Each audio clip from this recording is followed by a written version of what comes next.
ఎప్పటికప్పుడు తాజా వార్తలు అందిస్తున్న ABC టీవీ P4 న్యూస్ కు స్వాగతం. నమస్కారం. ABC టీవీ P4 వార్తలకు స్వాగతం. ముందుగా వార్తల్లోని ముఖ్యాంశాలు. ఏపీలో VBG DMG పథకానికి శ్రీకారం. సీఎం చంద్రబాబు, పవన్ చౌహాన్ ప్రారంభం. ఉపాధి కూలీల వేతనం 312 రూపాయలకు పెంపు. పని దినాలు 125 రోజులకు పెంపు. గ్రామీణాభివృద్ధికి పథకం దోహదమని వెల్లడి. ప్రవీణ్ కు పొన్నం ప్రభాకర్ హెచ్చరిక. బాధ్యతగా మాట్లాడాలని సూచన. నిరాధార ఆరోపణలు చేయొద్దని హితవు. కాంగ్రెస్ హామీలు అమలు చేస్తోందని వ్యాఖ్య. ప్రజలే సమాధానం చెబుతారని వెల్లడి.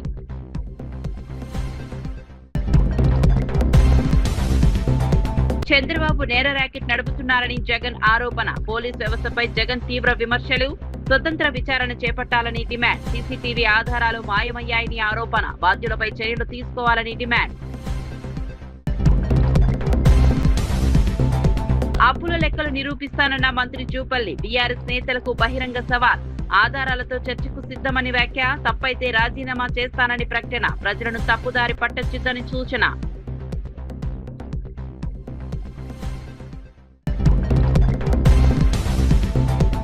పవన్ నాయకత్వాన్ని ప్రశ్నించిన సీఎం చంద్రబాబు. గ్రామాభివృద్ధి వేగం పెరుగుతోందని వ్యాఖ్య. పంచాయతీరాజ్ కు జాతీయ అవార్డులు గుర్తు చేసిన వైనం. పోలవరం, అమరావతి పనులు వేగవంతం చేస్తున్నామని వ్యాఖ్య. గ్రామీణ మౌలిక వసతులకు ప్రాధాన్యమిస్తున్నామని వెల్లడి.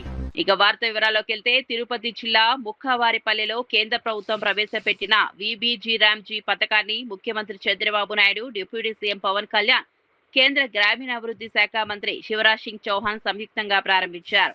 అనంతపురం సభా ప్రాంగణంలో మొక్కలు నాటి పర్యావరణ పరిరక్షణకు పిలుపునిచ్చారు. ఈ పథకం ద్వారా గ్రామీణ ఉపాధి హామీ కూలీలకు రోజువారీ వేతనాన్ని 312 రూపాయలకు పెంచడంతో పాటు ఏడాదిలో పని దినాలను 125 రోజులకు పెంచినట్లు వెల్లడించారు.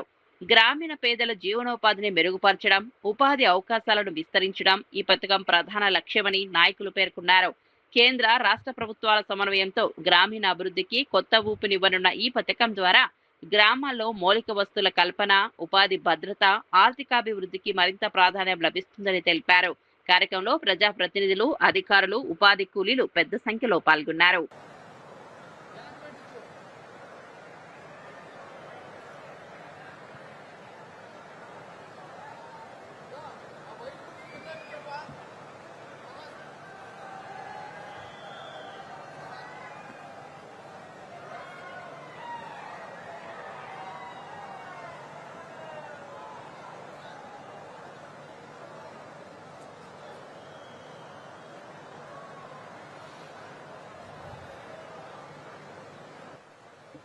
तदेव लग्नं सुदिनं तदेव ताराबलं चन्द्रबलं तदेव विद्याबलं दैवबलं तदेव लक्ष्मीपदे अदेन्द्रयतं स्मरामि.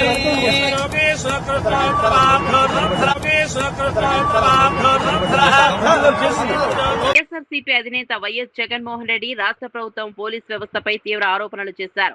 విజయవాడలో సెల్ఫీ వీడియో తీసుకుని ఆత్మహత్య చేసుకున్న క్రాంతి కుమార్ కుటుంబాన్ని పరామర్శించిన ఆయన ఎలాంటి కేసులో లేకపోయినా క్రాంతి కుమార్ ను పోలీస్ స్టేషన్ కు పిలిపించి వేధించారని ఆరోపించారు. టాస్క్ ఫోర్స్ పోలీసు అధికారులు వ్యవహరించిన తీరుపై అనుమానాలు వ్యక్తం చేసిన జగన్, స్టేషన్ లోని సీసీటీవీ వీడియో ఫుటేజ్ ను మాయం చేసి వాస్తవాలను దాచిపెట్టే ప్రయత్నం జరిగిందన్నారు. సిఐ, సిపి, డీజీపీ ఒకరినొకరు కాపాడుకుంటూ వ్యవస్థలను నిర్వీర్యం చేస్తున్నారని విమర్శించారు. రాష్ట్రంలో చట్ట వ్యవస్థ పూర్తిగా దెబ్బతిందని, అధికార దుర్వినియోగం పెరిగిపోయిందని ఆరోపించారు. బాధిత కుటుంబానికి న్యాయం జరగాలంటే ఘటనపై స్వతంత్ర విచారణ జరిపి బాధ్యులపై కఠిన చర్యలు తీసుకోవాలని జగన్ డిమాండ్ చేశారు. అన్ని రకాలుగా కూడా ఈ కేసుకు సంబంధించి లీగల్ ఎయిడ్ దగ్గర నుంచి మొదలు పెడితే అన్ని రకాలుగా కూడా తోడుగా ఈ కుటుంబానికి ఉంటాం. ఖచ్చితంగా న్యాయం జరిగే దిశగా కోట్ల మీద ఖచ్చితంగా ఒత్తిడి కూడా తీసుకొచ్చే కార్యక్రమం.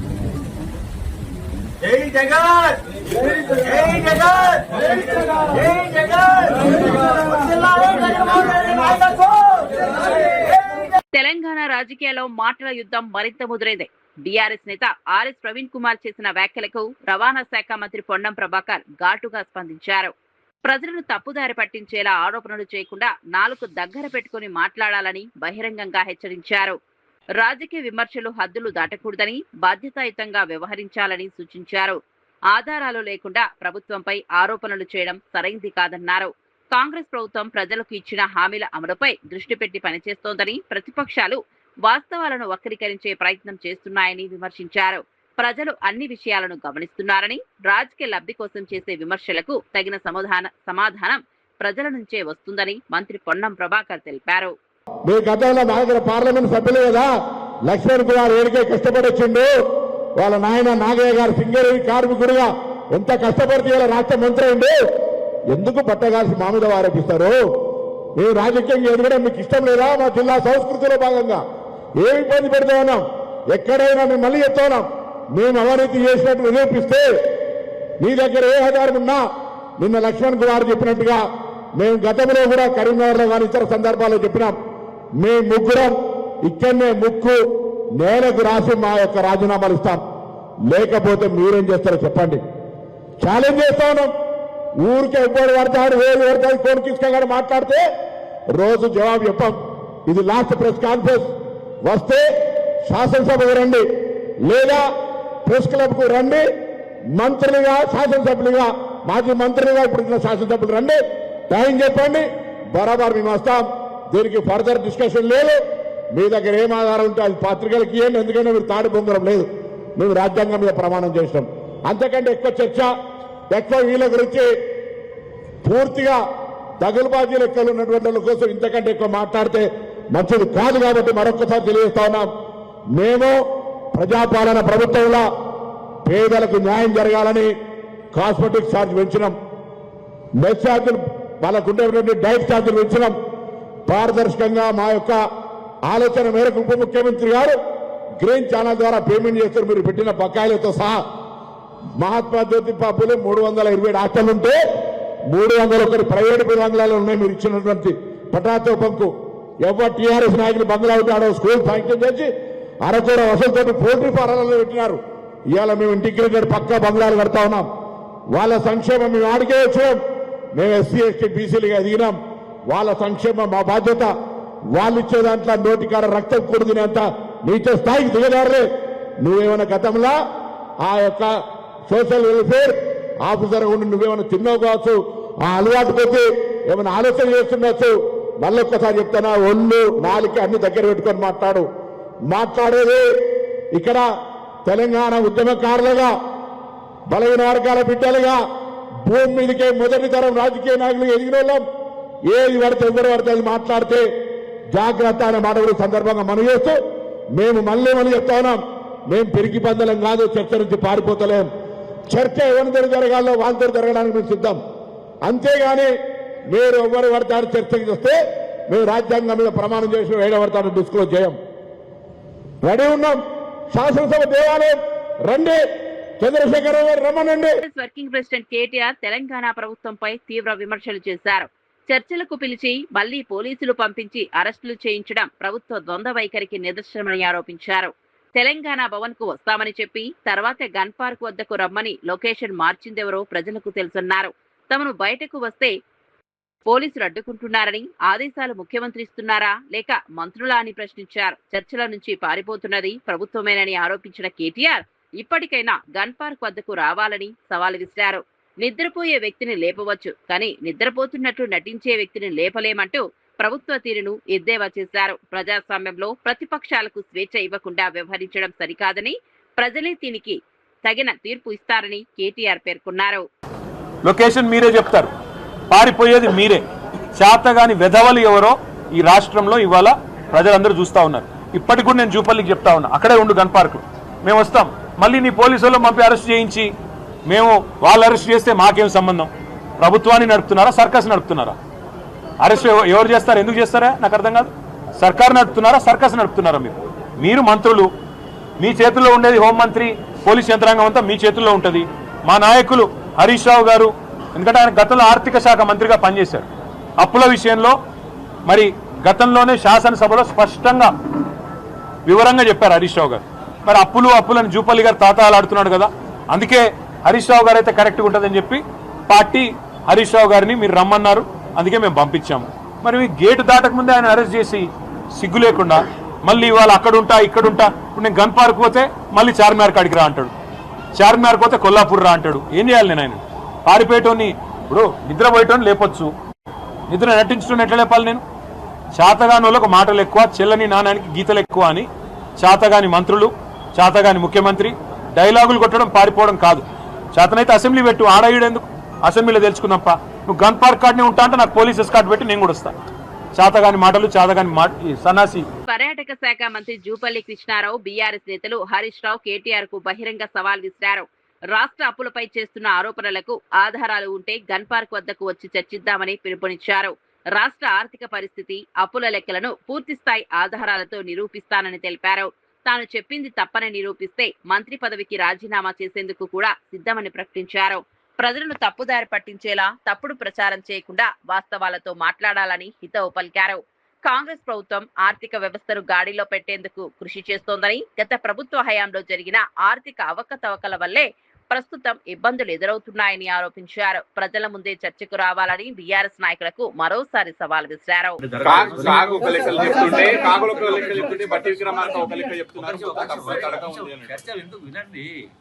హరీష్ రావు ఇప్పుడు అమరం చేస్తూ వస్తుంది తెలిసిన 10 నిమిషాల్లో. నేను గాంధీ భవన్ లో 10 నిమిషాలు దరఖాస్తు తీసుకొని నేను అడుగుతా. హరీష్ రావు, కేటీఆర్, కేసీఆర్ అందరూ అడిగిరాని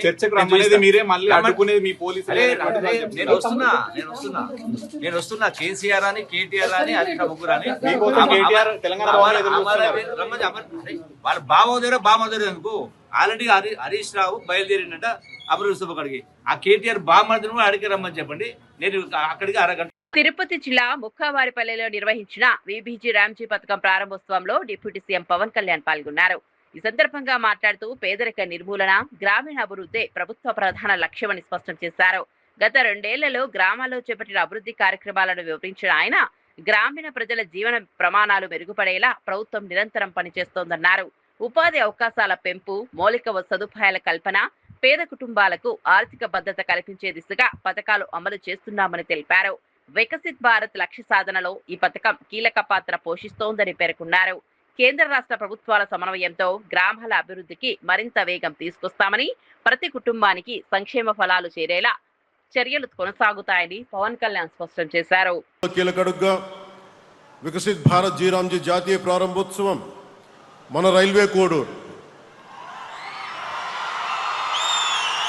నియోజకవర్గంలోని ముక్కావారిపల్లి నుంచి ప్రారంభం కావడం మన రాష్ట్రానికి దక్కిన గౌరవం.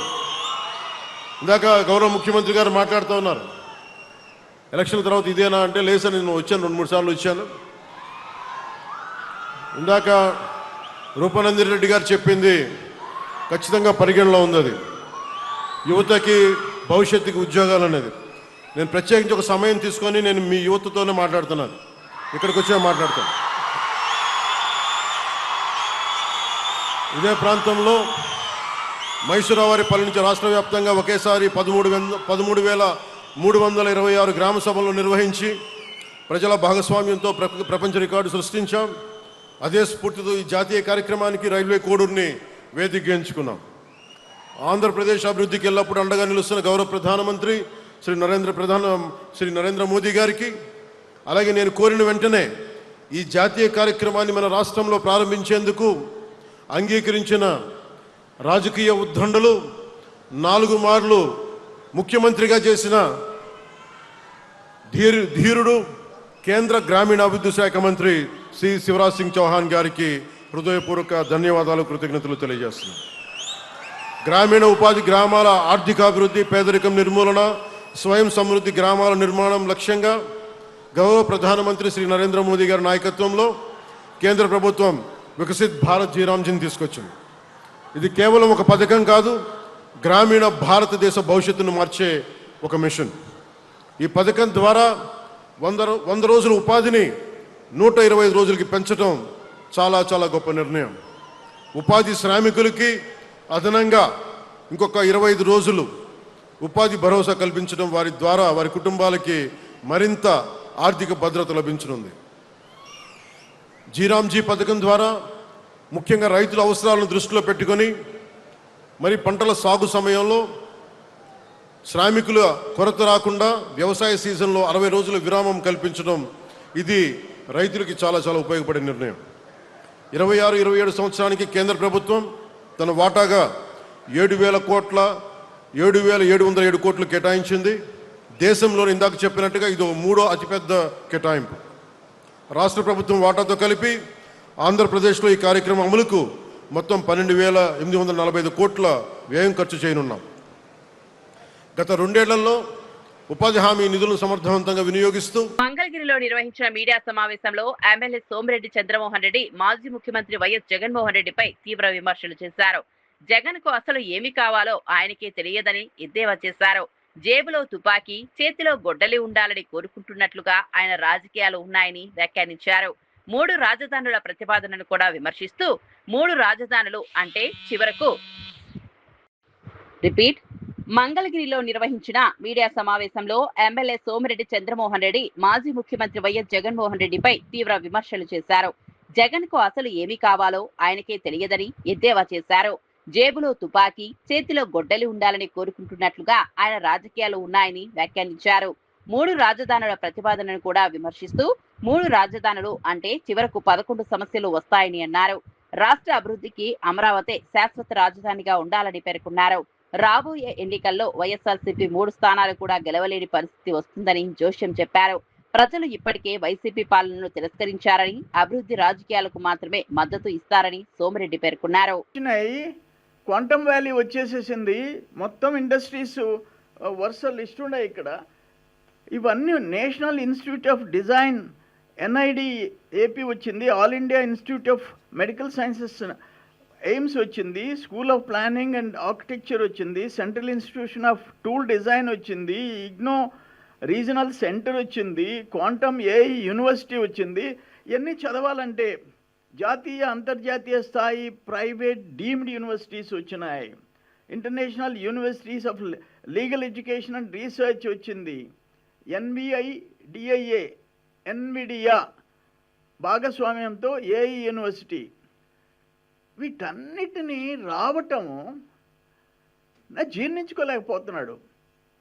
దేశం మొత్తం ముక్త కంఠంతో అమరావతికి మద్దతుగా నిలబడటం జీర్ణించుకోలేకపోతున్నాడు. అదేమంటే మావి గన్, నీ పేరులో జా ప్లస్ గన్ ఉంది నీ పేరులో, అక్కడ మావి ప్లస్ గన్, రాజధానిలో కూడా గన్ కావాలని చెప్తున్నాను. అంటే నీకు జేబుల్లో గన్ కావాలా, చేతిలో గొడ్డలి కావాలా? ఏంటి కర్మ ఏంటి అంట? రాజకీయ పార్టీలు, అధికార పార్టీ, ప్రతిపక్ష పార్టీలు ఉంటాయి, విమర్శలు ప్రతి విమర్శలు ఉంటాయి, కానీ రాష్ట్రం నాశనం అయిపోవాలా? నేను ఒక్క ఎగ్జాంపుల్ చెప్తా. 50,000 ఎకరాలు రాష్ట్ర కేంద్ర ప్రభుత్వాలు మోర్ దాన్ 50,000 crores ఖర్చు పెడుతున్నాయి, 1,000 కోట్లు ప్రైవేట్ ఇన్స్టిట్యూషన్స్ పెడుతున్నాయి. ఒక్క సింపుల్ చెప్తాను, ఒక 10 కోట్లు అనుకోండి పెట్టుబడులు, భూమి వాల్యూ, ఇన్స్టిట్యూషన్స్, బ్యాంకులు, construction, secretariat, assembly, high court, quarters, జడ్జిల క్వార్టర్స్ అన్నీ కలిపి పోమనండి ఎకరాకి 10 కోట్లు అనుకోండి. ఎన్ని లక్షల కోట్లు? 5 లక్షల కోట్లు. జస్ట్ నేను చెప్పేది జస్ట్ అంటే అది 10 లక్షల కోట్ల, 20 లక్షల కోట్ల, ఒకవేళ ఆ నాలెడ్జ్ ఉండేవాళ్ళు చెప్తారు.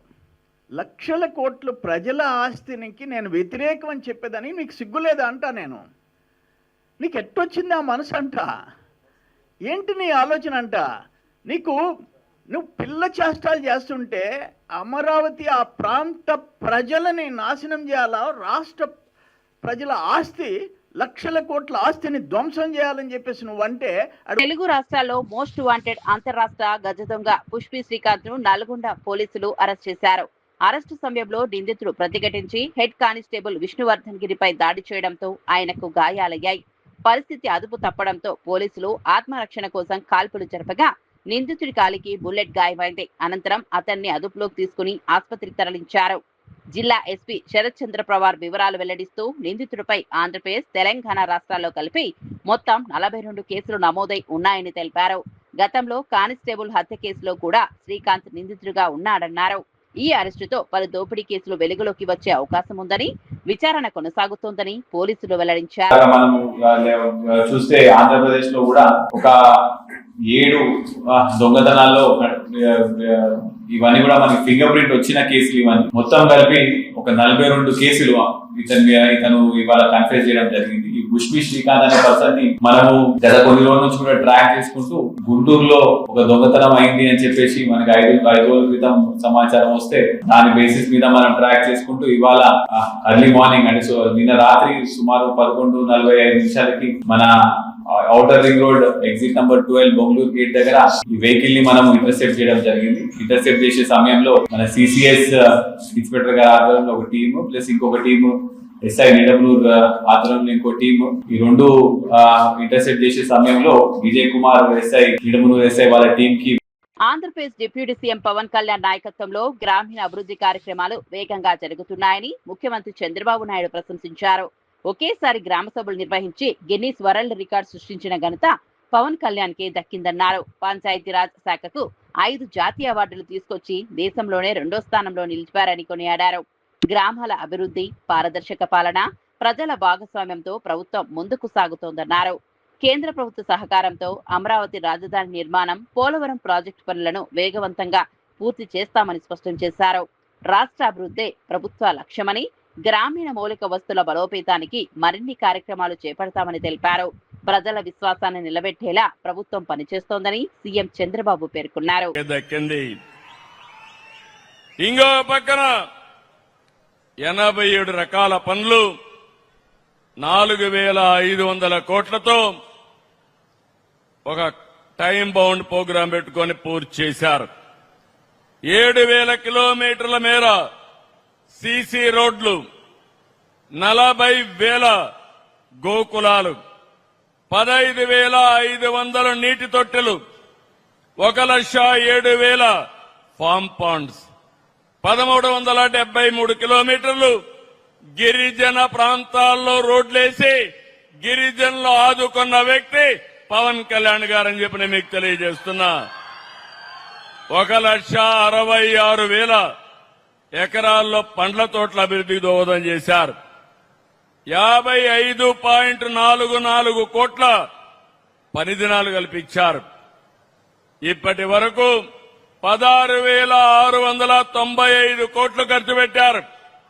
ఈ సంవత్సరం మరో 10,000 కోట్ల రూపాయలు ఖర్చు పెట్టి చరిత్ర సృష్టించబోతున్నారు. ఇందులో మీరు చూస్తే 10,000 కిలోమీటర్లు గ్రావెల్ రోడ్లు, 1,500 కిలోమీటర్లు సిమెంట్ బీటీ రోడ్లు, 500 కిలోమీటర్లు మ్యాజిక్ డ్రైన్లు, లక్షల ఎకరాల్లో పండ్ల తోటల అభివృద్ధి, ఇవన్నిటికీ ముందుకు పోతున్నారు. ఈసారి మళ్లీ రైతులకు ఉపయోగపడే విధంగా డొంక రోడ్లకు కూడా ప్రాధాన్యత పెడతాం. మీ పొలాలకు రోడ్లేసే బాధ్యత ఈ ప్రభుత్వం తీసుకుంటుందని మీ అందరికీ హామీ ఇస్తున్నా.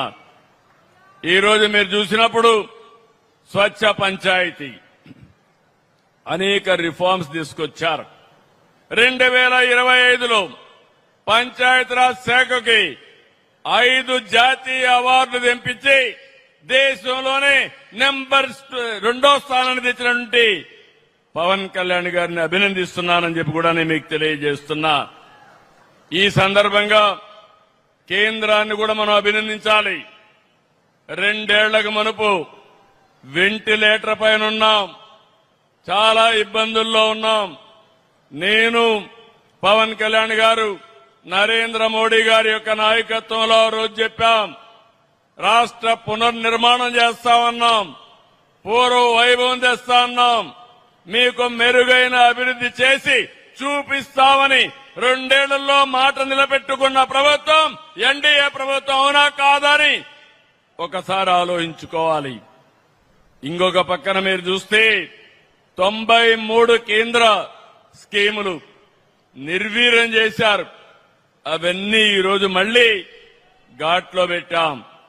జల్ జీవన్ మిషన్, ఇంటింటికి కొళాయి ద్వారా నీళ్లు ఇవ్వడం, దీన్ని కూడా నిర్వీర్యం చేస్తే ఆంధ్రప్రదేశ్ ఐటీ విద్యాశాఖ మంత్రి నారా లోకేష్ తిరుమల శ్రీ వెంకటేశ్వర స్వామిని దర్శించుకున్నారు.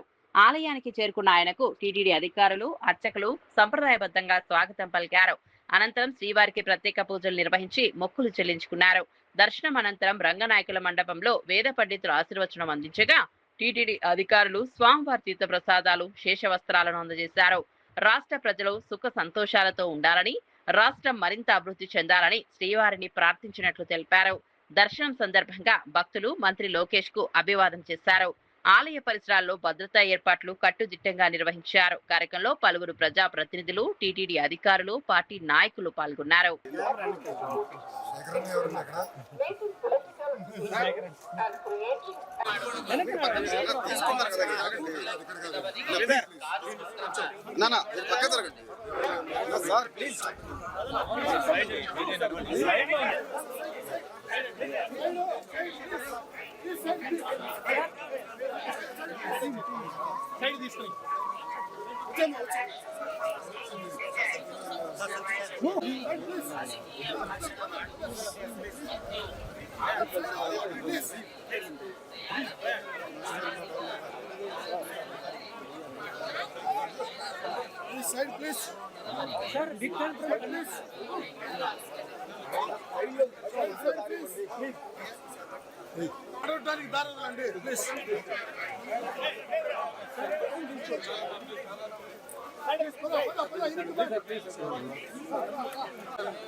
ఆంధ్రప్రదేశ్ లో చంద్రబాబు నాయుడు నేతృత్వంలో జంగిల్ రాజ్ కొనసాగుతోందని వైఎస్ఆర్సీపీ నేత వైఎస్ జగన్మోహన్ రెడ్డి తీవ్ర విమర్శలు చేశారు. విజయవాడలో పోలీసుల వేధింపుల కారణంగా ఒకరు ఆత్మహత్య చేసుకోవడం, మరొకరు లాకప్ డెత్ కు గురి కావడం బాధాకరమన్నారు. రాష్ట్రంలో పోలీసులు అధికార పార్టీ ఒత్తిళ్లకు లోనే వ్యవహరిస్తున్నారని ఆరోపించారు. చట్ట వ్యవస్థ పూర్తిగా క్షీణించిందని, ప్రజలకు రక్షణ లేకుండా పోయిందని విమర్శించారు. పోలీసుల అరాచకాలు రోజురోజుకు పెరిగిపోతున్నాయని, బాధితులకు న్యాయం జరగడం లేదన్నారు. ప్రజాస్వామ్య విలువలను కాపాడాల్సిన ప్రభుత్వం వాటిని తొంగలో తొక్కుతోందని మండిపడ్డారు. ఈ ఘటనలపై సమగ్ర విచారణ జరిపి బాధ్యులపై కఠిన చర్యలు తీసుకోవాలని జగన్ డిమాండ్ చేశారు. Right in the heart of the city, which is Vijayawada is supposed to be the headquarters, and right here in these right here in the headquarters, you have one lockup death and another incident of a suicide committed, unable to bear the atrocities committed by the police station. Both of these clearly reflect the degraded law and order situation in the state. You being the reporters should ask these fundamental questions. Why is it and how is it that the video footage, which is supposed to be present in every police station, is missing? You should be asking these questions as to why is it that the arrested CI is saying that his life is under threat.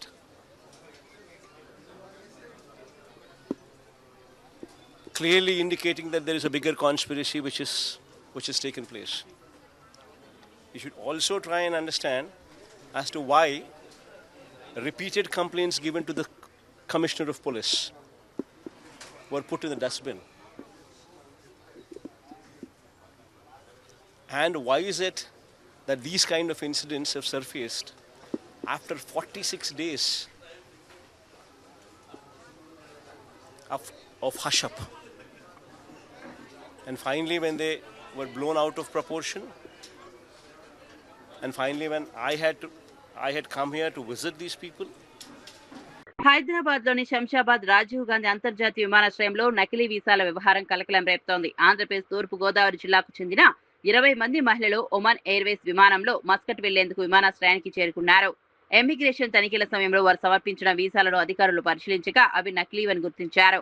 వెంటనే అప్రమత్తమైన immigration అధికారులు మహిళలను అదుపులోకి తీసుకుని Shamshabad airport crime out post పోలీసులకు అప్పగించారు. అనంతరం వారిపై చట్టపరమైన చర్యలు ప్రారంభించారు.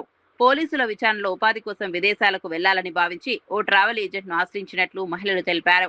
అసలు వీసాల పేరుతో తమ వద్ద భారీ మొత్తంలో డబ్బులు వసూలు చేసి నకిలీ వీసాలు అందించి మోసం చేశారని కన్నీటి పర్యంతమయ్యారు. తమకు వీసాలు నకిలీవని తెలియదని తాము కూడా మోసపోయిన బాధితులమేనని చెప్పారు.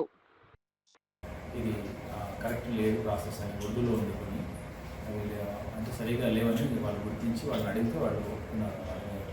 వాళ్ళ దాని మీద వెళ్తున్నామని చెప్పేసి ఇంకా అదే విషయాన్ని వాళ్ళ డీటెయిల్గా వాళ్ళ దగ్గర ఉన్న పాస్పోర్ట్స్, వీసా డాక్యుమెంట్ ఏదైతే ఓరిజినల్ చేసిన వీసా డాక్యుమెంట్ అవన్నీ కూడా అవుట్ పోస్ట్కి ఒక కంప్లైంట్ లాంచ్ చేసి ఇచ్చారు.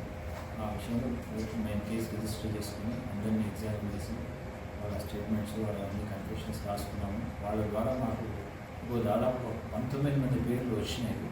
వాళ్ళు అంటే సబ్ ఏజెంట్స్ ఉన్నట్టున్నారు, డైరెక్ట్ ఏజెంట్స్ అని కాకుండా వాళ్ళని చేసిన తర్వాత వాళ్ళని పట్టుకున్న తర్వాత మెయిన్ ఏజెంట్స్ కూడా తెలుస్తారు. సో దీని ద్వారా నేను చెప్పదలుచుకున్నది ఏంటంటే ఎవరైనా సరే ఫారిన్ కంట్రీస్కి, దుబాయ్ కంట్రీస్ కానీ వెళ్ళి ఇది బులెటిన్ అప్డేట్స్. చూస్తూనే ఉండండి